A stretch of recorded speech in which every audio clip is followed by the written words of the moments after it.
ప్రేమించేదెవరు?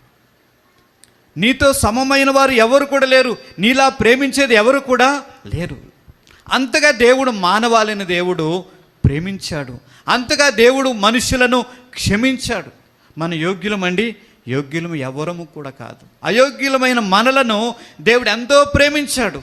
మన పిల్లవాడు ఏదైనా తప్పు చేస్తే వాడిని వెలివేసేస్తాం, వాడితో మాట్లాడం, వాడిని రకరకాలుగా బాధ పెట్టడానికి ప్రయత్నం చేస్తూ ఉంటాం.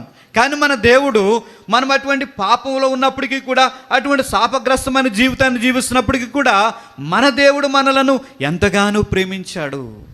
ఎంతగానో మనల్ని ప్రేమించి మనలను క్షమించి మనలను తన పిల్లలుగా దేవుడు మార్చుకున్నాడు.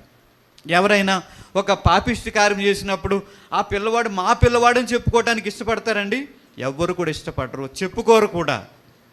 ఏదైనా ఒక చెడు కార్యం చేసినప్పుడు అతను మా పిల్లవాడేనండి అని చెప్పుకోవడానికి ఎవ్వరు కూడా ఇష్టపడరు. కానీ ఇటువంటి పాపులమైన మనలను దేవుడు అంటున్నాడు, వీరు నా పిల్లలు. దేవునితో ఎంత గొప్ప దేవుడు అండి!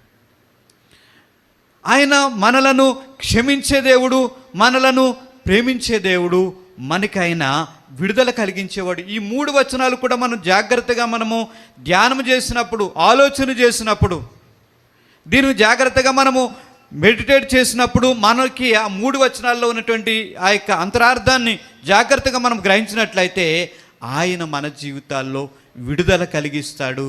మనం ఎటువంటి స్థితిలో ఉన్నప్పటికీ కూడా విడుదలిస్తాడు. మనలను ఆయన విడిపిస్తాడు, మనలను ఆయన క్షమిస్తాడు, మనలను ఆయన మన్నిస్తాడు, చెరలో నుండి ఆయన మనలను విడిపిస్తాడు, మన పట్ల ఆయన దయ చూపిస్తాడు అనే సత్యాలు ఈ